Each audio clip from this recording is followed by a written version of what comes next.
on holiday spending are in, and they're big. Online sales up 30% yesterday compared to the same day a year ago. Joining us now is Paul Oster. He's the owner of Better Qualified. Now, that is a credit repair company. Paul, welcome to the program. Thanks for having me. You're a viewer, aren't you? I am. So you know what to expect? I do. Okay, this is combat That's why I'm sweating. Okay. I put it to you, you do credit repair for individuals and for companies. Yes. It's in your interest for people to go deep into debt and to need credit repair. You are cheering on this consumer society. You are cheering on Black Friday selling and buying when people can't afford to buy, aren't you? No, we're actually dealing with the aftermath. Yeah, so exactly. we don't cheer people on. But you want that aftermath. No, we don't. The reason why I'm on the show and the reason why I recently spoke down in Washington, D.C. at a government affairs conference is to change the system. What system? The credit bureaus and the credit reporting system. What's wrong with it? Everything is wrong with it. Well, wait, from the ground up. But that's all you've got. You've got three companies, right? Exactly. What's wrong with them? Well, they are for-profit companies. They are not government agencies. And you're not? I am. But I also don't control the lives of 300 million people. So you have three repositories that collect the data on all of us as consumers. Then you have a separate company, the Fair Isaac Corporation, that generates our credit scores.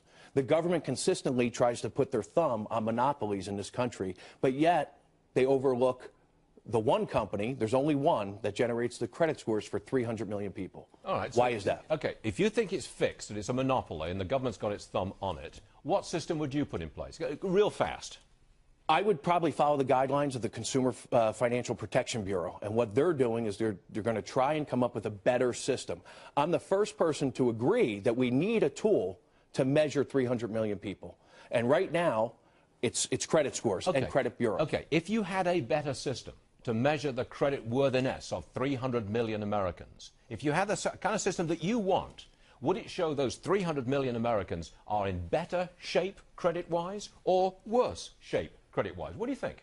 I think it would show that they're in better shape than they actually are, because everyone was stricken with the downturn of the markets and the housing debacle that we all face. So when someone has a 130-day late payment and it costs them 30 points on their credit score, but yet they've paid their bills on time for the past 20 years, to me, that's a flawed system. It's interesting. How much do you charge to rectify somebody's bad credit? That depends upon the amount of work that has to be done. There's not a fixed price in place. So Stuart-Wylie comes to you, and I've got... Average cost is $800. $800? That's right. So if I've got a lousy credit score, that would be, say, 500. That's a pretty bad score, isn't it? That's a bad score. I pay you $800 and you get me a score of 700?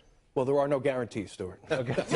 But I've got to pay you the money. You do have to. That's a guarantee. How would you get me from 500 to 700 on my credit score? How would you do that? How much time do we have? there are a number. Now or in my life? We have a 6-month program that we put clients through. What do you do? Okay, real fast. What do you do? Well, we do a credit analysis and we figure out what information is on the report that's causing you pain. The latest research actually shows... Okay. Do you then go to the credit reporting company and say, hey, Stuart-Wylie, he's not such a bad guy. Ease up in that area. He will pay that bill. What we do is... He'll pay a certain amount on that bill. Well, what we say to the credit bureaus is if you wish to continue to report that information, you have to verify and validate it. You have to make it accurate and timely.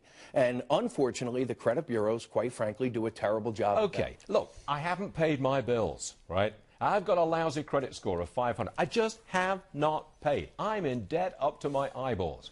You can't fix that, can you? No, I can't. For $800, you can't. Can you fix it for $8,000? No, not for $80,000. We would refer you to either a bankruptcy attorney or a credit counseling service. Ooh. Just real quick, Paul, I'm really scared when you start to say the government should be in charge of this kind of stuff. It sounds like, to me, better that maybe you should try to create a company to compete against Fair Isaac. But I like where your head's at. I know people in banking, and you're talking about this one. You want to give it from one entity to another single entity. No, I just think it should be more regulated. Not controlled, more regulated.